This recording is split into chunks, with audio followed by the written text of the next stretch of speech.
सदन कसाई मांस काटते थे और मांस काट करके तराजू में जब रखते थे तो दूसरे पड़ले में भार के लिए शालिग्राम भगवान को रखते थे और फिर तोलते थे।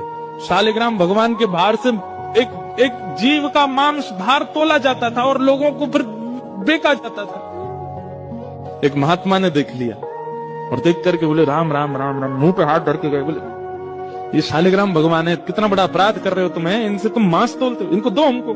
बेचारे सदन कसाई बड़े भोले, अरे मुझे नहीं पता था, लीजिए भगवान, मेरे को तो लगा इनके लिए कोई आसन नहीं है, मेरे पास में कहां धरूं, सब जगह मांस है, तो ये तराजू का ये वाला पटला मैं रोज धो करके पहुंच के बढ़िया व्यवस्थित करके इसमें धरता हूं, इनको दो काम हो जाते हैं, इनका आसन भी हो जाता, मांस भी तुल जाता है। साधु बोले राम राम राम, ठाकुर जी से मांस तोलता है। लेकर के ठाकुर जी को गए, पंचामृत अभिषेक किया, इत्र लगाया, तिलक लगाया, चांदी के सिंहासन पर बैठाया, तुलसी की माला पधराई, मोगरा के पुष्पों से सजा दिया बंगला और नैवेद्य 56 भोग बना करके ठाकुर जी के सन्मुख पधराए और ठाकुर जी से कहा जय जय, अब आप प्रसन्न रहो।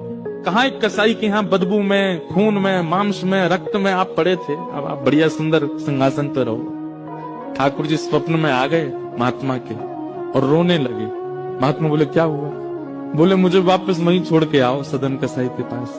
महात्मा बोले जय जय, इतना अपवित्र स्थान, वहां क्या करने, आपको वहां क्या सुख मिलता था? ठाकुर जी बोले पता नहीं क्यों, वो इतना भोला है, इतना सीधा है, वो सदना हमको इतना अच्छा लगता है। जब वो तोलता था ना तो उसके तराजू में जब हम ऐसे लुढ़कते थे तो हमको बड़ा सुख मिलता था, हमको वहीं लुढ़कना, वहीं छोड़े आओ। मान गए महात्मा, बोले कि हमने इतना सब कुछ पवित्र आदि सब किया, लेकिन आपको तो वहीं उसी के यहाँ जाना, ठीक है। दूसरे दिन सदन कसाई के पास गए और ठाकुर जी हाथ में लेकर के महात्मा आए। सदन कसाई तो तुरंत कूद पड़े चरणों में, बोले भगवान मुझसे अपराध हो गया, आप मुझे दंड मत दीजिए। बोले दंड देने नहीं आए भैया, तेरी भक्ति की सराहना करने आए।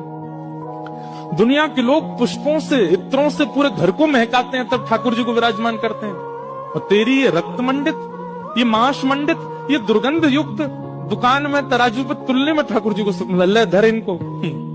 उस दिन सदन कसाई के मन में आया, मेरे इतने गलत व्यवहार को भी ठाकुर जी ने नजरअंदाज कर दिया, मैं किस योग्य हूं?